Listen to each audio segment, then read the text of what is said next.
Chembakappara government ഹൈസ്കൂളിൽ വായനാ ദിനാചരണവും വിവിധ ക്ലബ്ബുകളുടെ ഉദ്ഘാടനവും നടന്നു. കാർട്ടൂണിസ്റ്റും പരിസ്ഥിതി പ്രവർത്തകനുമായ സജിദാസ് മോഹൻ പരിപാടി ഉദ്ഘാടനം ചെയ്തു. ചെമ്പകപ്പാറ ഗവൺമെന്റ് ഹൈസ്കൂളിൽ വായനാ ദിനാചരണത്തോടനുബന്ധിച്ച് വായനാ മാസാചരണത്തിന്റെയും വിവിധ ക്ലബ്ബുകളുടെയും ഉദ്ഘാടനം നടന്നു. പ്രമുഖ കാർട്ടൂണിസ്റ്റും പരിസ്ഥിതി പ്രവർത്തകനുമായ സജിദാസ് മോഹൻ പരിപാടികളുടെ ഉദ്ഘാടനം നിർവഹിച്ചു.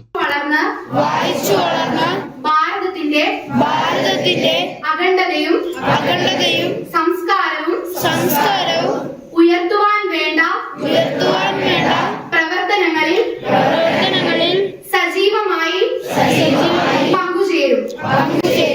തീവ്രവാദത്തിലും മതമൗലികവാദത്തിലും PTA പ്രസിഡന്റ് രാജേഷ് എം അധ്യക്ഷത വഹിച്ചു. സ്കൂൾ ഹെഡ്മാസ്റ്റർ സുരേഷ് സി വായനാ ദിന സന്ദേശം നൽകി. കുമാരി അലീന ആന്റണി പ്രതിജ്ഞാവാചകവും ചൊല്ലിക്കൊടുത്തു. കുമാരി മീനാക്ഷി വിനോദ് PN പണിക്കർ അനുസ്മരണം നടത്തി. സ്റ്റാഫ് സെക്രട്ടറി നെൽസൺ ജോർജ് നന്ദിയും രേഖപ്പെടുത്തി. വായനയുടെ ലോകത്തേക്ക് കുട്ടികളെ ആകർഷിക്കാനായി സ്കൂളിൽ വിവിധ തരത്തിലുള്ള പ്രോജക്ടുകളാണ് തയ്യാറാക്കുന്നത്. നിലവിൽ ഏറ്റവും അധികം പുസ്തകങ്ങളുള്ള ലൈബ്രറി ചെമ്പകപ്പാറ സ്കൂളിന് സ്വന്തമാണ്. Idukki vision news, Kattappana.